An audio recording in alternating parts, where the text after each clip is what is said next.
오늘 하나님께서 주신 말씀 잠언 14장 1절에서 16절 말씀입니다.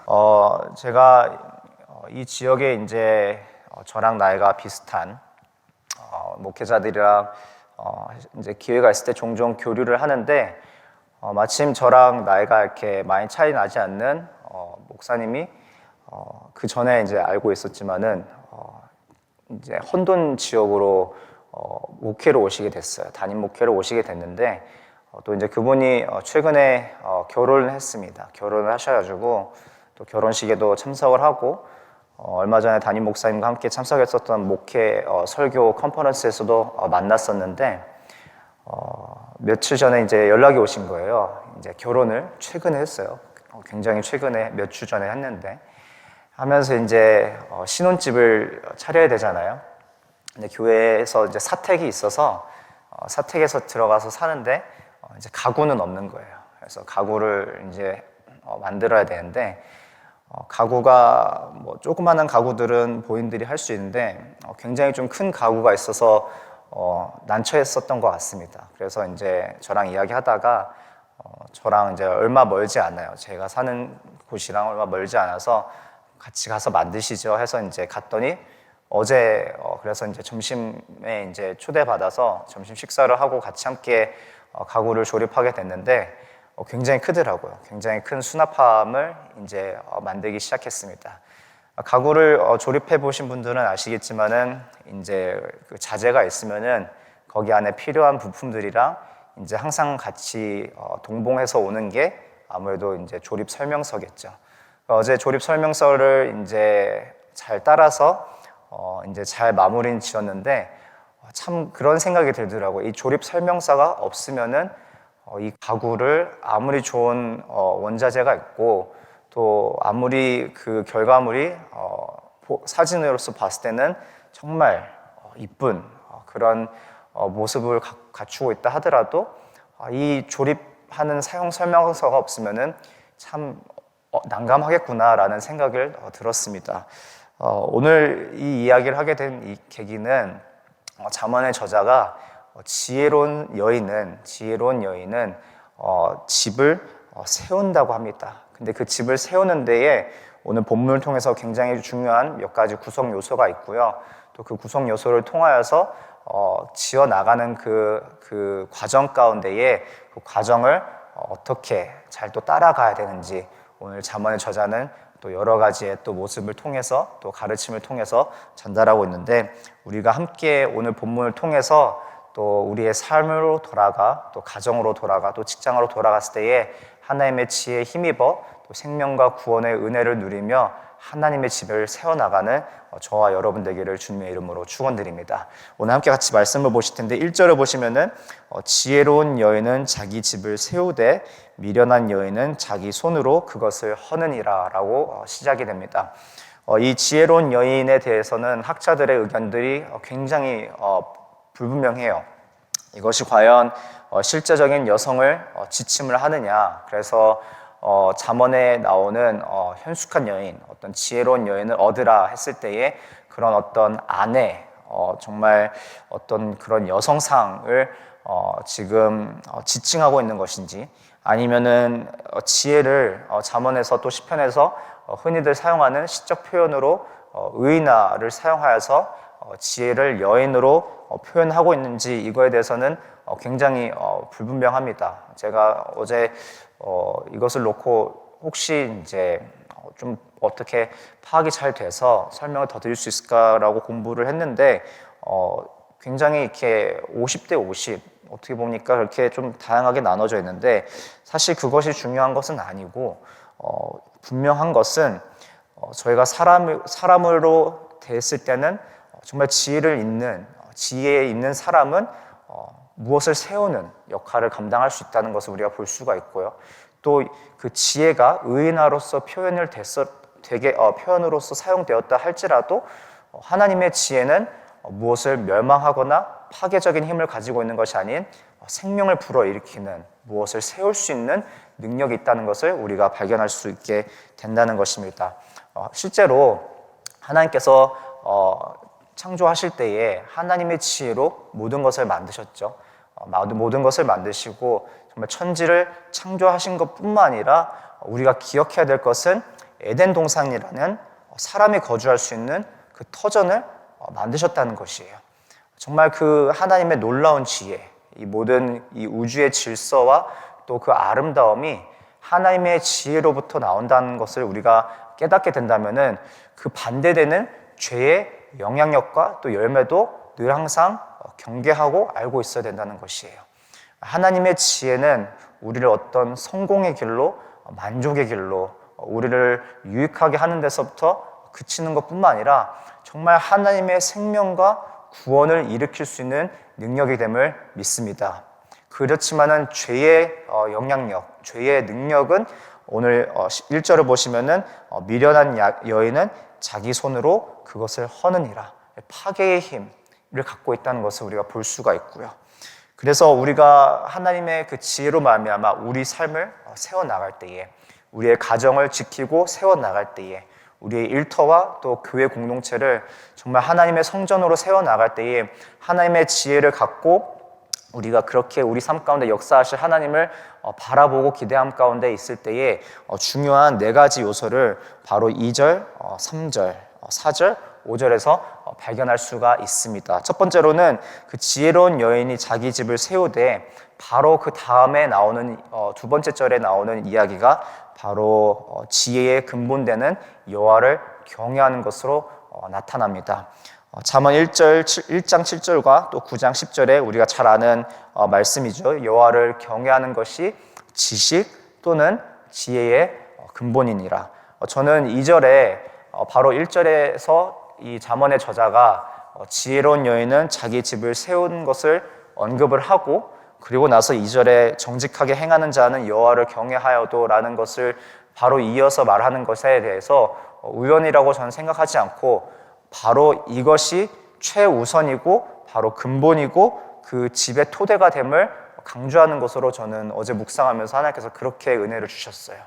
우리가 집을 세워나가는 데 있어서 재정도 아니고 좋은 일꾼도 아니고, 그렇죠? 어떤 터전도 아니고 환경이나 그런 그 집을 짓는 시즌도 아니고, 저희 부모님께서 한국에서 이제 은퇴를 하시고 이제 집을 지으실 때에 항상 보니까 겨울을 또 피하고 또 여름도 종종 많이 피하시더라고요. 비나 눈으로 인해서 그 건물이 지어지는 그 과정 가운데에 어려움이 있으니까. 또 집을 건축을 하는데 어떤 건축 회사가 정말 좋고, 또 어떤 그 원자재, 심지어 저희 부모님께서는 그 문고리의 디자인이랑 그 자재 하나까지 다 직접 다 설계를 하셨거든요. 그런데 그런 것들이 중요한 게 아니라고 오늘 지금 잠언의 저자는 말을 하고 있는 거예요. 가장 중요한 게 무엇일까? 우리의 삶을 세워나가고, 우리의 가정을 세워나가고, 우리 직장과 공동체를 정말 하나님께서 주인되는 그 자리로서 거하시는 성전으로 세워나가는데 무엇이 가장 중요할까 했을 때는 바로 여호와를 경외하는 것이라는 것을 언급하고 있다는 것입니다. 바로 그 여호와를 경외함으로 우리가 하나님의 지혜를 얻을 수가 있고, 또 그 하나님의 지혜로서 우리가 비로소 우리의 삶을, 우리의 집을, 우리 가정을, 우리 터전을 세워나갈 수 있다는 것이에요. 그래서 이 가정과 어떤 우리의 집과 터전과 성전을 세워나가는데 가장 첫 번째 중요한 것은 바로 근본, 토대가 될 텐데, 그것이 바로 하나님을 경외하는 것으로부터 출발한다는 것입니다.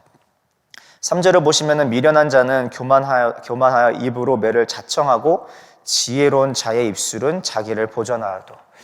그 말과 함께 더불어서 15절을 보시면 어리석은 자는 온갖 말을 믿으나 슬기로운 자는 자기의 행동을 삼가느니라. 계속해서 잠언은 그 지혜가 어디서부터 열매로 또 영향력을 끼칠까라고 돌아봤을 때에 말과 행동에 있다는 것을 계속 언급을 하는데, 바로 이 우리가 그 근본에서 토대로부터 시작된다는 것을 우리가 아는 것뿐만 아니라 바로 적용과 실천으로 이어져야 된다는 것이에요. 정말 우리가 하나님을 경외한다는 것은, 정말 우리가 하나님을 신뢰하고 우리가 또 따른다는 것은, 순종한다는 것은, 우리가 사랑한다는 것은 반드시 우리 삶 가운데에 어떠한 모양이라도 드러나게 되어 있습니다. 우리가 누군가를 사랑한다면은 정말 우리가 숨길 수 없는, 그게 설령 짝사랑일지라도, 다 티가 나게 되어 있잖아요. 우리가 10대 때나 20대 때나 그렇게 누군가를 사랑했을 때, 누군가를 좋아했을 때, 아니면은 정말 무엇에 우리의 마음이 정말 다가갔을 때에 우리의 어떤 삶의 아니면 목적이나 방향이 그곳에 이렇게 쏠리는 것처럼, 분명 우리의 신앙도, 우리의 믿음도 마찬가지로 정말 그것이 진실되게 우리 삶 가운데에 정말 중심이 되고 그것을 우리가 붙잡는다 하면은, 그것이 입술의 고백이었던, 우리의 삶의 행동이었던, 삶의 방향이었던 여러 다양한 모습으로 반드시 드러나게 되어 있다는 것이에요. 그리고 세 번째로 보시면은 4절에 소가 없으면 구유는 깨끗하려니와 소의 힘으로 얻는 것이 많으니라. 결국 집을 짓는 데 있어서는 하늘에서 뚝딱 누가 만들어서 떨어뜨리는 것이 아니라 노동의 대가가 필요합니다. 노동의 대가. 4절에 보시면 소가 없으면 구유는 깨끗하려니와, 소가 없으면은 관리할 소도 없고 관리할 힘도 안 들어가고 관리할 시간도 따로 들어가지 않고 굉장히 불필요한 것들이나 필요한 어떤 소모되는 것들이 없어서 좋은 점은 있지만은 반대로 소가 주는 유익이 없다는 것을 강조하고 있는 것이에요. 일을 안 하면은 좋겠죠. 노동의 대가가 없으면 좋겠고 또 편하게 살면 너무나 좋겠지만은, 결국 하나님의 나라는 하나님의 능력으로 역사하지만은 그 가운데 우리가 함께 우리를 통해서 또 도구로서 쓰임받는 그런 삶이 되기 때문에 반드시 어떤 부분은, 일정 부분에서는 우리가 그것에 참여하는 노동의 모습이 있다는 것이랍니다. 교회를 세워나가는 데 있어서, 가정을 세워나가는 데 있어서 부부가, 또 부모가, 또 성도가 정말 아무것도 하지 않고서는 아무것도 돌아갈 수 없는 게 현실이에요. 누군가는 섬기셔야 되고, 누군가는 아침에 일찍 일어나야 되고, 누군가는 끝에 늦게 나와야 되고, 누군가는 장을 봐야 되고, 또 누군가는 정리를 해야 되고, 만들어야 되는 그런 부분들 가운데서 함께 만들어져 가는, 또 아니면은 각자의 그 쓰임에 맞게 도구로서 하나님께서 우리를 사용하신 데 있어서 그 역할이 있다는 것을 강조하고 있는 것이에요. 나는 할 수 없어, 나는 하고 싶지 않아 라는 어떤 그런 마음 가운데에서는 결코 하나님의 그 집을 세워갈 수 없음을 깨닫게 됩니다. 결국 어느 정도 노동과 희생은 반드시 따라오게 되는데, 우리가 우리의 가정 가운데에 정말 늘 항상 희생하시고 또 헌신하시는 우리 부모님들의 그 모습 가운데 자녀들이 잘 자란 같이, 결국은 하나님의 그 집 가운데에서도 그것이 우리의 삶이 적용이 되었든, 가정이든 교회 공동체에 적용이 되었든, 우리를 부르신 그곳 가운데에 늘 항상 우리가 가져야 될 마음까지는, 하나님, 내가 여기 있사오니 주님 나를 사용하옵소서 라는 그 고백이 될 줄 믿습니다. 그렇게 되면은 정말 우리가 가지고 있는 그런 능력치 그 이상의, 우리가 하고 싶은 것, 우리가 할 수 있는 것을 넘어서서 하나님 반드시 역사하시고 하나님의 집을 우리를 부르신 그곳에 만드실 줄, 또 세우실 줄 믿습니다. 아멘. 네, 또 그렇게 나가면 저와 여러분 되기를 주님의 이름으로 축원드립니다. 그리고 이제 5절을 보시면은 신실한 증인은 거짓말을 아니하여도 거짓 증인은 거짓말을 뱉느니라. 저는 어제 이 말씀을 보면서 도덕이라고 생각을 들었습니다. 하나님의 집에 정말 하나님께서 그 집을 세우실 때에, 하나님 거하실 그 성전을 세우실 때는 마땅히 그 하나님의 그 집으로서 역할과 또 그 본질을 가지고 있어야 돼요. 그리스도인이 신앙을 가지고 있으면서 도덕적으로 해이해질 수는 없어요. 신앙 갖지 않는 사람이 도덕적으로 해이해질 수 있고 도덕적으로 잘할 수 있지만은 제가 늘 항상 사용하는 사자성어 중에 하나인데, 신행일치, 믿음과 행동은 늘 항상 동일해야 된다. 근데 그것이 우리가 완벽해서, 아니면 우리가 도덕적으로 어떤 행위주의로 우리가 빠져드는 것이 아니라, 정말 그 믿음이 우리가 정말 우리 삶 가운데 견고히 뿌리 내리고 자리 잡고 있으면은 반드시 그것이 말이든 언어든 삶의 방향이든 행동에서 나타난다는 것이에요. 열매를 맺는다는 것이에요.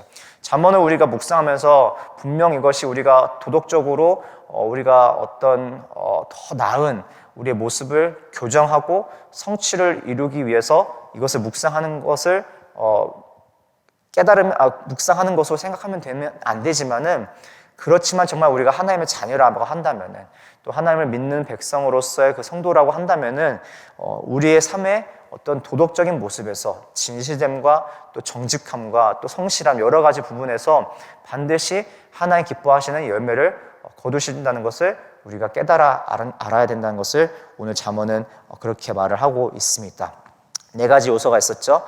근본, 토대가 되시는 바로 하나님, 그 하나님을 경외하는 것으로부터 가정을, 또 집을, 또 말씀하시는 하나님의 성전을 세워나가게 되었고, 그리고 더 나아가 우리가 그곳에서 바로 적용하고 실천해야 된다는 것. 우리가 정말 여호와를 경외한다면은 정말 그것이 우리의 입술에도 머물러야 되고, 그것이 우리의 행동에서도 나타나야 되고, 그리고 더 나아가 하나님의 성전을 짓는 데는 또 반드시 그 노동과 희생과 대가가 필요하다는 것. 우리가 무엇을 희생하여서 우리가 그것을 대가를 지불하여서 정말 완벽한 온전한 하나님의 집을 지을 수 있다는 것이 아니라 그 마음가짐, 하나님 내가 여기 있습니다, 나를 사용하여 주시고 하나님 나를 쓰실 때에 반드시 하나님의 능력으로 더 나아가 우리가 할 수 있는 것을 뛰어넘는 하나님의 역사하심을 바라보게 됩니다. 4번째로는 우리 안에 정말 하나님을 닮아가는 그 모습, 그것이 도덕적으로 나타나든 정직함이든 신실함이든 진실한 모습이든 그 부분에서 그것이 정말 하나님의 집이라면은, 정말 그것이 하나님께서 지으신 집이시고 하나님께서 거하시는 집이라면은, 정말 하나님의 집으로 세워진다는 것이라면은 그것이 하나님을 결국은 나타나게 된다는 것이에요. 우리의 삶이 하나님의 거하시는 성전이라고 하면은, 우리 자신이 그렇게 하나님의 살아계시는 하나님께서 역사하시고 살아계셔서 함께 하시는 집이라면, 우리의 가정이 하나님의 주인이 되어주시고 하나님께서 온전히 임하시는 곳이라면, 우리 직장이 공동체가 그렇다 하면은 반드시 드러나는 모습이 있다는 것이랍니다.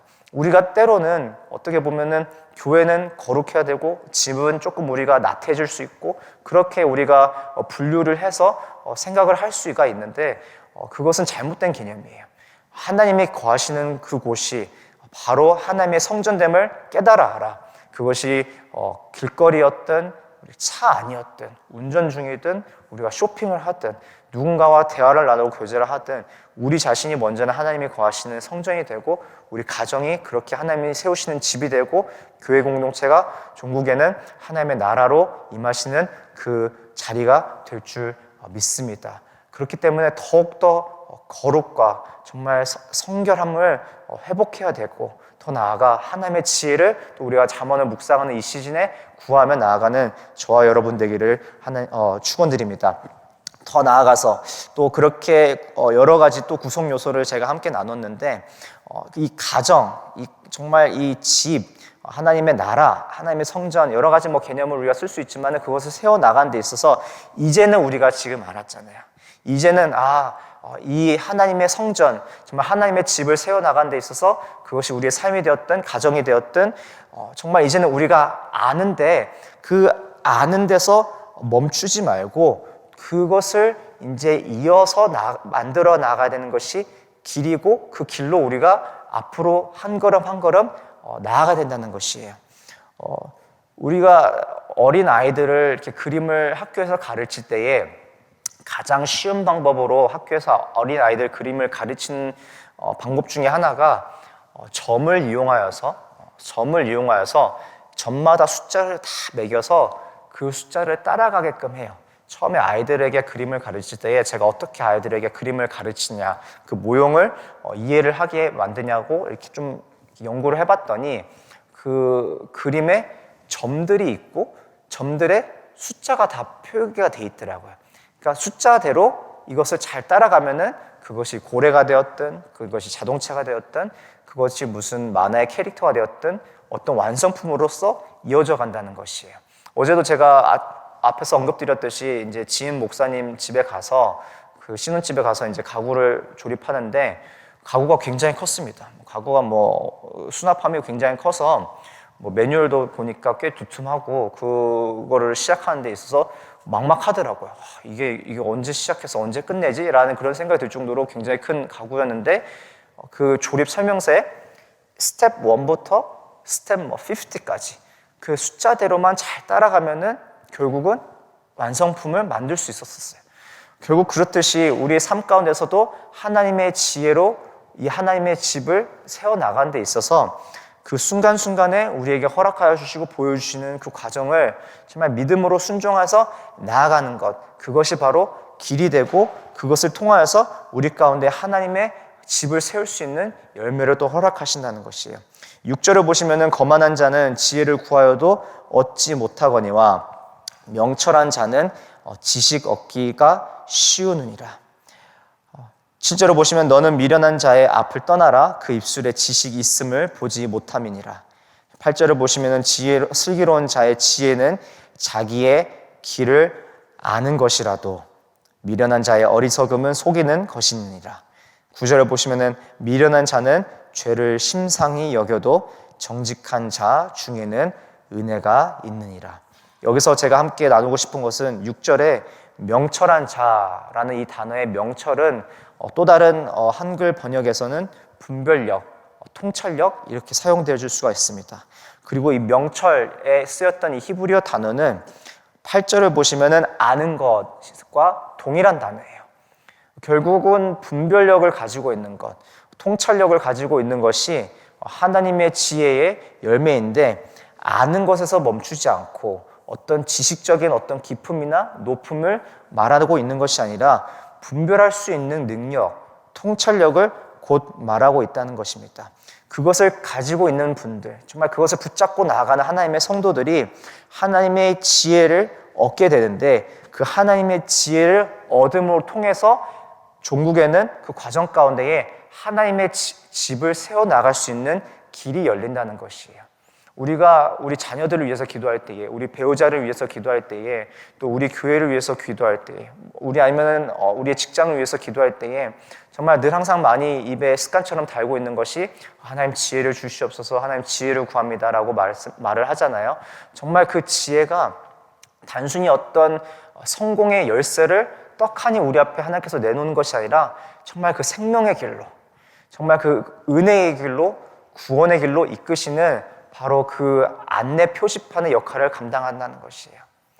우리가 때로는 정말 어떤 딱 해답을 원하고 또 해답을 얻기를 그 어떤 해결 방안을 구하면서 우리의 문제가 해결되기를 원하지 않을까라고 생각을 하지만은 결국 하나님의 지혜는 그 과정을 통하여서 하나님의 지혜를 세우는 것 같이, 그리고 구원의 그 기쁨과 또 열매를 얻는 그 과정으로 사용하는 그 길로서 우리를 인도하는 것을 깨달아 알 수가 있습니다. 10절에서 또 11절, 또 12절, 13절을 보시면은 14절까지 보시면은 우리의 마음에 대해서 그 상태를 언급하고 있습니다. 10절에 보시면은 마음의 고통은 자기가 알고 마음의 즐거움은 타인이 참여하지 못하니라.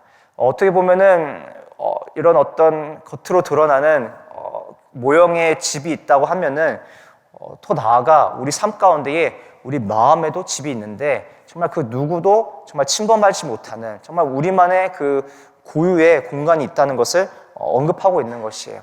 단순히 우리가 집을 세운다는 것은 어떤 그런 건축의 집을 우리가 상상할 수 있지만은 또 우리 스스로 우리 삶에 적용했을 때에 우리의 삶이 또 하나님의 집이 되어지고 터전이 되어지고 우리의 공간이 되어질 수가 있구나라는 것을 언급하고 있는 것입니다. 11절을 보시면은 악한 자의 집은 망하겠고 정직한 자의 장막은 흥하느니라. 결국은 하나님의 지혜를 가지고 있는 사람, 1절에 보면은 그것을 세우는 것이 하나님의 지혜라면은 죄의 역할은 그것을 파괴하는 것을 볼 수가 있고요. 12절을 보시면 어떤 길은 사람이 보기에 바르나 필경은 사망의 길이니라. 웃을 때에도 마음에 슬픔이 있고 즐거움의 끝에도 근심이 있느니라. 마음이 굽은 자는 자기의 행위로 보응이 가득하겠고 선한 사람도 자기의 행위로 그러하느니라. 결국에는 이 집을 짓는 데 있어서는 때로는 겉으로 드러나는 것에서부터 판단을 할 수 없다는 것이에요.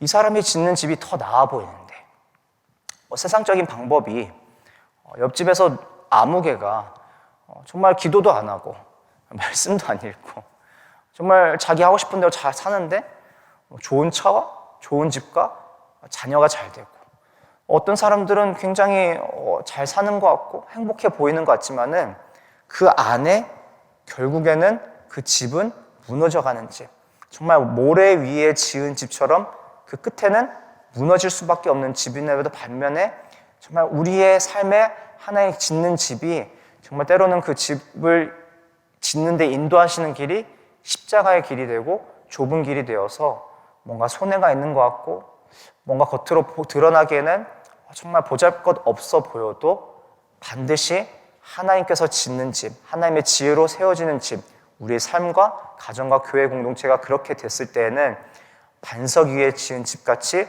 어떤 폭풍 가운데서도 흔들림 없고 하나님 영광 받으시는 그 자리가 될 줄 믿습니다. 오늘 말씀을 맺겠습니다. 15절, 16절을 보시면은 어리석은 자는 온갖 말을 믿으나 슬기로운 자는 자기의 행동을 삼가느니라. 지혜로운 자는 두려워하여 악을 떠나나 어리석은 자는 방자하여 스스로 믿느니라. 16절에 지혜로운 자는 두려워하여, 이것은 잠언 1장 7절 그리고 9장 10절에 여호와를 경외하는 것이 지식과 지혜의 근본이요, 그리고 오늘 본문의 2절에 정직하게 행하는 자는 여호와를 경외하여도와 똑같은 맥락입니다. 잠언의 저자는 다시금 우리의 시선을 어떤 방법론이나 어떤 그런 필요한 것들을 우리가 쫓아서 그것들을 가지고 있으면은 정말 우리가 성공하고 우리가 행복하고 우리가 만족할 수 있다는 것이 아니라 정말 우리가 우리의 삶의 반석이 되어주시고 근본이 되어주시고 토대가 되어주시는 바로 하나님, 그것으로부터 우리가 출발하고 또 하나님을 경외하는 것만이 정말 그 모든 것이 된다는 것을 다시 한번 강조하는 것을 발견할 수가 있습니다. 우리 삶 가운데에 여러분 무엇을 세워나가고 있으십니까? 무엇에 여러분들의 시간과 또 땀과 눈물을 투자하고 계십니까? 이 아침에 또 이 추운 이 시즌에 정말 그 추위를 뚫고 어둠을 뚫고 새벽 기도에 나오셨습니다.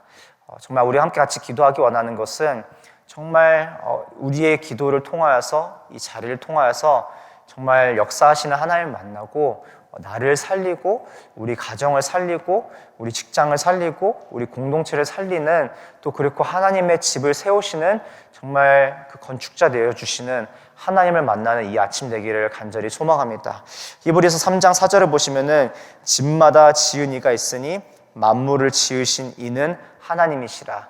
정말 우리의 삶을 때로는 그 현실 앞에 보여지는 것 앞에 막막함에 있으신 분들도 계실 거고 또 오랫동안 같은 기도 제목을 놓고 기도하시며 씨름하는 분도 계실 거고 정말 생각지 못하는 어려움을 맞닥뜨려서 마음의 낙심과 또 좌절을 겪으신 분들도 있으실 거라고 생각이 듭니다. 그렇지만은 하나님 반드시 그것이 실패였든 아픔이었든 넘어짐이었든 방황이었든 그 모든 것을 선하게 이루셔서 반드시 우리가 하나님을 믿고 신뢰하며 늘 항상 경외함에 머물러 있을 때에 하나님의 집을 종국에는 세우심을 믿음으로 나아가는 저와 여러분 되기를 축원드립니다. 그렇게 우리가 정말 우리 자신을 이 아침에 내어드리고 하나님 우리를 사용하여 주시옵소서. 정말 우리가 이 자리 가운데 나와 있습니다. 우리를 하나님 그 원하시는 곳에 우리 자녀들에게 또 우리 배우자들에게 우리 가정과 나의 삶에 교회 사역에 또 그 직장에 정말 그렇게 하나님 무너진 곳이 정말 세워져 가고 정말 그 필요한 곳에 하나님이 거하시는 성전이 교회가 세워지는 그런 삶이 되기 원합니다. 하나님 우리를 사용하실 때에 정말 우리가 하나님을 예배하고 경외함으로부터 출발할 수 있는 그 시작이 될 수 있도록 주님 역사하여 주시옵소서. 우리 함께 같이 오늘 말씀을 놓고 기억하면서 기도의 자리로 나가도록 하겠습니다. 기도하시겠습니다.